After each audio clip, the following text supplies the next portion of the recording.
आत्मीय भाइयों एवं बहनों, हम आपको विकृत चिंतन रोग शोक का मूलभूत कारण पुस्तक लेखक पंडित श्री राम शर्मा आचार्य विषय मस्तिष्क को स्वच्छंद ना फिरने दें पढ़कर सुना रहे थे।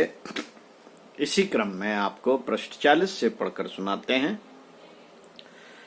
साथियों, आयुर्वेद का इतिहास बहुत पुराना है। वर्तमान प्रचलित चिकित्सा पद्धतियों का विकास तो अभी अभी गत कुछ शताब्दियों में हुआ है, परंतु भारतीय आयुर्वेद विज्ञान रोग की जड़ के निदान का वर्णन कर उपचार हेतु दैनंदिन के जीवन क्रम में उपलब्ध होने वाली जड़ी बूटियों तथा रसायन आदि की व्यवस्था करता आया है। इस विज्ञान में रोगोत्पत्ति निदान व चिकित्सा हेतु समग्र मानव और उसके आंतरिक जीवन पर विचार किया जाता है। साथियों, जिस साइकोसोमेटिक रोग को पाश्चात्य वैज्ञानिक मनोरोगों की शारीरिक प्रक्रिया बताकर आज वर्णन करते हैं, उसकी व्याख्या सूत्रात्मक शैली में प्रज्ञापराध के रूप में आयुर्वेद में पहले ही कर दी गई है। चरक संहिता के अनुसार धी धृति स्मृति विभ्रष्ट कर्मयत कुरुते शुभम प्रज्ञापराधम तम विद्यात सर्वदोष प्रकोपनम। अर्थात बुद्धि धैर्य और स्मृति से भ्रष्ट होकर मनुष्य जो अशुभ कर्म करता है उसे प्रज्ञापराध जानना चाहिए। उससे सर्व दोष प्रकुपित होते हैं। सारे दोष किसी भी चिकित्सा विज्ञान में पूर्व जन्म के अशुभ कर्मों एवं उसकी इस जन्म में रोगों के रूप में परिणत का वर्णन इस प्रकार न हुआ होगा जैसा कि महर्षि चरक ने किया। निर्दिष्टम देव शब्देन कर्म यत पौर्वदेहिकम हेतस्तदपि कालेन रोगाणामुपलक्ष्यते। अर्थात पूर्व जन्म का कर्म भी, जिसे दैव कहते हैं, कालांतर में रोगों का हेतु देखा जाता है। प्रत्यक्षवादी वैज्ञानिक सिद्धांतों पर ये प्रतिपादन प्रयोगशाला में सिद्ध भले ही न किए जा सके, पर इनकी दैनंदिन जीवन व्यापार में लीला सर्वत्र दृष्टिगोचर होती रहती है। प्रज्ञा को आयुर्वेद ने परम पवित्र एवं अमूल्य निधि बताया है, जो मानव को सृष्टा का वरदान है। जो इसे जितना प्रखर परिष्कृत बनाए रखता है, वह न केवल अपने आप को व्यक्तित्व संपन्न बनाता है, अपितु अपने स्वास्थ्य जीवन का पथ भी प्रशस्त करता है। प्रज्ञा उसे कहते हैं जो दुर्भाव द्वेषों से मुक्त हो, भावना प्रधान बुद्धि हो, जिसमें आदर्शवादी निष्ठाओं का जीवन में समावेश हो एवं कृत्रिमता रहित हो। इस शब्द को आधार बनाकर स्वस्थ अस्वस्थ मानसिकता एवं तदनुसार रोगों का निर्धारण कितना सूझबूझ कर लिया गया है, यह आज की व्याधियों की अनेकानेक थ्योरीज एवं रोगोत्पत्ति पर किए गए प्रतिपादनों को पढ़कर पता चलता है। कीटाणुवाद, जो आज एलोपैथी चिकित्सा पद्धति का मूल आधार है, को भी चरक ने अस्वीकार नहीं किया। अंतर बस इतना ही है कि इसे पूर्व जन्म के पाप कर्म का फलोदय और इस जन्म में उस प्रज्ञापराध को जीवनी शक्ति के ह्रास में परिणत तथा प्रतिक्रिया रूप में जीवाणु वर्ग का शरीर में प्रवेश बताते हैं। ऑल्टरनेटिव मेडिसिन के समर्थक अब आधुनिक विश्व में बढ़ते जा रहे हैं। वे भी जीवाणु के आक्रमण को अनास्था असंतुलन की फलश्रुति मानते हैं। यह अनास्था ही शास्त्रों में प्रज्ञापराध के रूप में वर्णित की गई है। प्रज्ञापराध कारण है।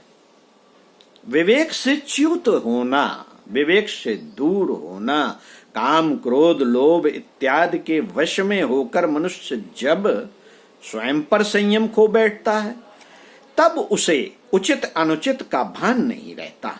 वह अनायास ही ऐसा अपराध कर बैठता है जो काया के स्वस्थ जीवन क्रम को असंतुलित कर देता है। असंयम चाहे वह मानसिक हो अथवा रसेंद्रीय कामेंद्रीय के माध्यम से। शारीरिक संयम की अनियमितता हो अथवा अर्थ एवं वाणी का असंयम, इसकी परिणत होती है असंतुलित चित्त वृत्ति में। यही अपनी बाह्य अभिव्यक्ति शारीरिक रोगों के लक्षणों के रूप में करती है। विडंबना क्या है? विडंबना यह है कि उपचार इन लक्षणों का किया जाता है, ना कि उस जड़ का जो गहरे में बैठी रहती है एवं उपयुक्त परिस्थितियां पाकर फूटती रहती है। गरुड़ पुराण में उल्लेख आता है क्या?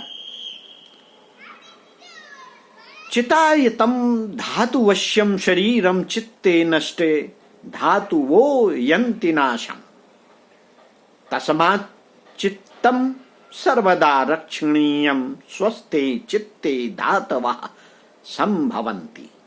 अर्थात मानवी काया चिंतायत्त है और धातुओं के वश में है। चित्त के नाश से धातुएं नष्ट हो जाती हैं, इसलिए सर्वदा चित्त की रक्षा करनी चाहिए। यदि चित्त स्वस्थ है तो धातुएं पुष्ट होती हैं और पुष्ट धातुओं का अर्थ है स्वस्थ निरोग काया। चरक के अनुसार प्रज्ञापराध का वास्तविक रूप इस प्रकार है। संग्रहीण चाति योग वर्ज कर्म वांग मन शरीर महित मनुपदष्टम यत्यच्च मिथ्या योगम विद्या विद्यात इत त्रिविधम विकल्पम त्रिविधमेव कर्म प्रज्ञापराध इति व्यवस्थित। अर्थात मन वचन और शरीर के लिए अहितकर और शास्त्र निषिद्ध अतियोग आयोग और मिथ्या रोग, इन त्रिविध विकल्प रूप कर्म को प्रज्ञापराध कहते हैं। आयुर्वेद का कथन है कि वेगो ड्राइव या मोटिव को अनुचित रूप से रोकने या बलपूर्वक प्रवृत्त करने से रोगोत्पत्ति होती है। वैज्ञानिक शोध का विषय है। मलमूत्र वीर वायु का प्राकृतिक प्रवाह ना तो एकाएक रोकना चाहिए और ना ही उन्हें बलपूर्वक क्षरित होने देना चाहिए। क्यों?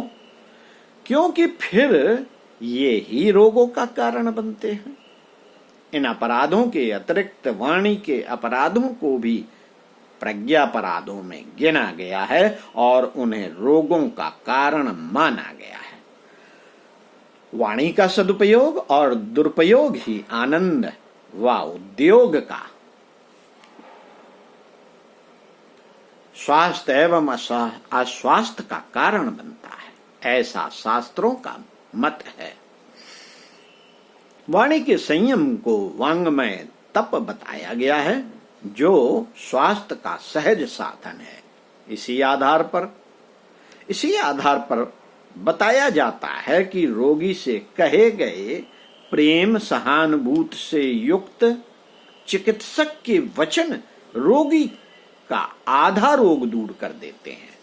संयत शिष्ट और सत्य वचन युक्त मृदुवाणी व्यवहार एक सुसंस्कृत और स्वस्थ व्यक्ति के लक्षण हैं। प्रज्ञापराध व्यक्ति तक सीमित नहीं, इसकी प्रतिक्रियाएं समाज के हर घटक पर होती हैं और सामाजिक स्वास्थ्य पर इसका प्रभाव पड़ता है।